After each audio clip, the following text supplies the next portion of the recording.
Écoutez ceci, écoutez. Quand tu es enceinte, tout ce que tu le fais pour toi et pour ton enfant qui est dans ton ventre. Quand tu es enceinte, si tu manges bien pour toi et pour ton enfant. Si tu es enceinte, tu dors, dans le rêve, tu te recouvres en train de manger dans ton sommeil. Tu n'as pas mangé toi-même, tu as mangé pour toi et puis tu as mangé aussi. L'enfant qui est dans le ventre là, il a mangé aussi. Si tu es enceinte et puis tu dors, dans le sommeil, tu vois quelqu'un qui vient te mougou. Ma chérie, il ne t'a pas mougou seul. Il a mougou l'enfant qui est dans ton ventre aussi. Si tu es enceinte, tu passes ton temps dans la nuit. Tu voyages, tu te lèves dans la nuit pendant que les gens dorment là. Au lieu que toi tu dors, tu ne dors pas. Tu te lèves dans la nuit. Tu commences à voyager. Tu voyages comme ça. Tu comprends ce que je veux dire? Tu comprends, non? Tu comprends, tu comprends pas?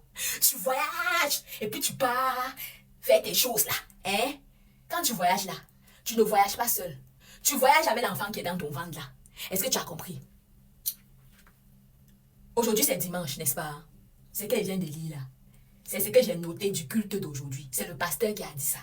Et je suis d'accord avec lui parce que c'est ce que je vous dis ici tous les jours.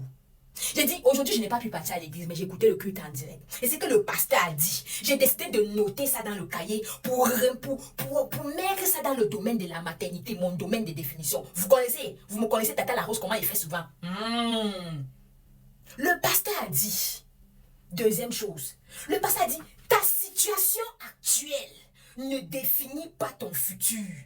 Je passe par là pour parler aux femmes qui me disent souvent, Tata Larose, je suis mariée, mais c'est dur, j'arrive pas à concevoir. Je passe de fausse couche en fausse couche, j'arrive pas à concevoir, c'est difficile. Ta situation actuelle, tu n'es pas dans la course de qui va avoir beaucoup d'enfants, c'est la personne qui a réussi sa vie. Tu n'es pas dans la course de qui va le plus vite accoucher, c'est la personne qui a réussi sa vie. Ta situation actuelle là, ça ne définit pas ton futur. Aujourd'hui, tout le monde, ta belle famille peut t'insulter que tu es une femme stérile. Oh, elle ne fait pas d'enfant, elle ne fait pas d'enfant. Mais demain là, c'est toi qui fais des beaux enfants qui réussissent leur vie. Pourtant, ceux-mêmes qui avaient fait des enfants avec toi, avant toi, qui n'avaient pas de problèmes là, leurs enfants ne réussissent pas leur vie comme toi. Est-ce que tu as compris? Troisième chose, le pasteur a dit, si ta vie est compliquée, c'est parce que Dieu t'amène quelque part. Ta vie là, c'est compliqué comme c'est compliqué là. C'est dur comme c'est dur là. C'est parce que Dieu, il est en train de t'amener quelque part. Il ne faut pas te mélanger avec les gens. Il ne faut pas commencer à faire tout et tout, te compromettre, faire tout et tout pour avoir la solution à tes problèmes. Ça ne veut pas dire que tu vas rester à la maison, tu vas dormir, tu vas croiser les pieds, tu vas rien faire pour avoir la solution à ton problème. Non, chaque matin quand tu te lèves là, tu pries, tu parles sur toi. Et tu finis là, tu te lèves, tu sors, tu pars, tu travailles. Parce que Dieu n'aime pas les paresseux. Tu dois être comme la fourmi. Quand il pleut, il neige, tu vas te lever et puis tu vas aller travailler. Tu pars, tu travailles. Même si tu pars, tu travailles, c'est dur, tu n'as pas beaucoup de bénéfices. Continue, tu pars, tu travailles. Tu pars, tu travailles. Et plus tu vas aller, tu vas travailler. Un jour, c'est comme ça que tu vas avoir ta part. Parce que les situations compliquées là, n'arrivent pas à tout le monde. Aux situations compliquées, les grands hommes. Aux grands hommes, les grands combats. Est-ce que tu as compris? Aux grandes femmes, les grands combats. Une autre chose que le pasteur a dit. Le pasteur a dit,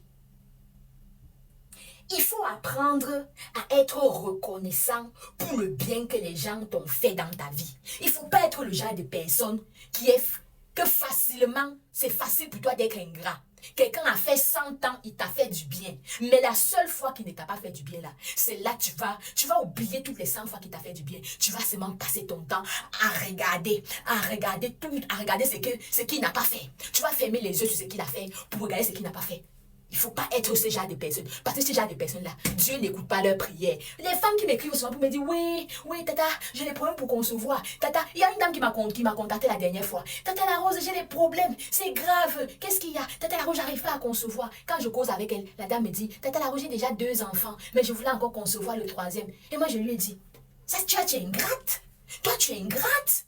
Tu as déjà 2 enfants. Est-ce que tu as déjà remercié le Seigneur pour les 2 enfants que tu as? Est-ce que tu te sacrifies tous les jours pour prier, pour éduquer ses enfants comme tu dois. Est-ce que tu fais vraiment ton rôle de maman à plein temps ou alors tu cherches seulement à avoir troisième enfant jusqu'à ce que quand tu n'as pas troisième enfant là, tu n'es pas en joie. Tu es triste comme ça parce que tu n'as pas troisième enfant. Tu fermes les yeux sur les deux enfants, sur les un enfant que Dieu t'a donné là. Tu veux seulement l'autre enfant. Si Dieu ne te donne pas, concentre-toi sur ce que Dieu t'a donné. Ne laisse pas ce que Dieu t'a donné. Tu passes seulement le temps à regarder ce que Dieu ne t'a pas donné. Qui t'a dit que pour prouver aux gens que tu as réussi ta vie, tu as besoin de faire 10 enfants? Si Dieu t'a déjà donné un enfant, remercie le Seigneur. Il y a les gens islams, même avoir un enfant, ils n'arrivent pas. Toi, tu es là tout le temps.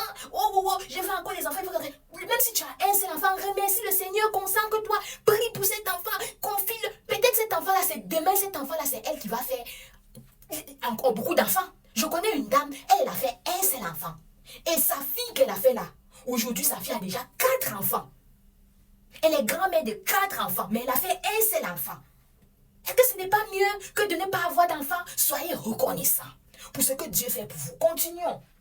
Le pasteur a dit, il faut vérifier les gens avec qui tu t'entoures. Il faut que tu t'entoures de ceux qui peuvent t'aider à réaliser ta mission sur terre. Hé, Tata la Rose, toi aussi tu as mis le produit sur ta tête comme ça, tu n'as même pas encore appliqué. Tu es en train de bavarder. Le pasteur a dit ça. Il faut t'entourer. Il ne faut pas marcher avec tout le monde sur la terre ici. Il faut t'entourer de ceux qui peuvent t'aider à faire avancer tes projets, à faire avancer ta vie. Il ne faut pas t'entourer de ceux qui seront seulement là pour te tirer vers le bas. Quand tu vois que tu es dans la vie ici, tu es avec quelqu'un qui est seulement là pour te tirer vers le bas là. Ma chérie, il faut te séparer. Il faut te séparer. Mets-toi avec les gens qui te tirent vers le haut. Ok? Et toi aussi, il ne faut pas être que ce genre de personnes qui passent le temps à tirer les autres vers le bas. Il faut que toi-même aussi, avant de chercher d'être avec les gens qui tirent les gens vers le haut, toi aussi sois quelqu'un qui tire les autres vers le haut. Est-ce que tu as compris? On continue.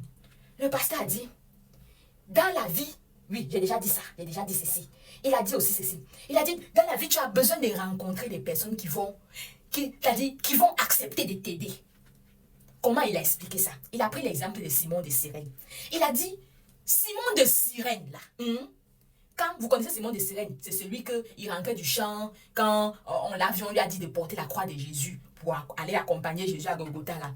Il a dit, Simon de Cyrène, il pouvait refuser. Dans la vie, souvent, là, tu peux rencontrer quelqu'un qui peut t'aider. La personne a la possibilité de t'aider, mais la personne refuse dans son cœur de t'aider. Tu es entouré des gens qui peuvent t'aider. Tu es entouré des gens qui peuvent te faire du bien. Tu es entouré des gens qui peuvent t'aider à sortir de la galère. Mais les gars, ferme les yeux. Ma chérie, toi, ne commence pas à avoir la rancœur dans ton cœur envers ces personnes-là. Parce que tu dois savoir, sur la terre, là, personne n'est obligé de t'aider. Personne n'est obligé de t'aider. Si quelqu'un t'aide, c'est volontiers, c'est Dieu qui touche les cœurs. Donc au lieu de passer le temps à murmurer et à dire, dans ma famille, il y a les grandes personnalités qui ne peuvent pas, ils ont l'argent mais ils ne m'aident pas, ils ne me font pas du bien. Prie le Seigneur et demande à Dieu de toucher leur cœur.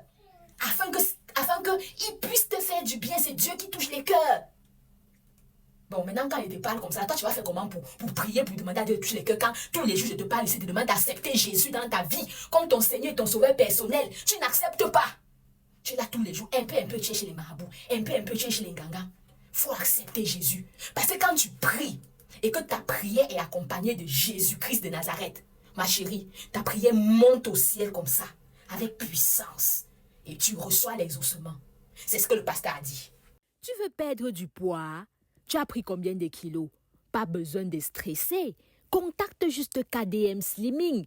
Avec elle, tu perdras le nombre de kilos que tu veux, sans souffrir, sans avoir besoin de boire le thé tous les jours, sans sport, sans restriction alimentaire. Donc avec elle, tu manges ce que tu veux.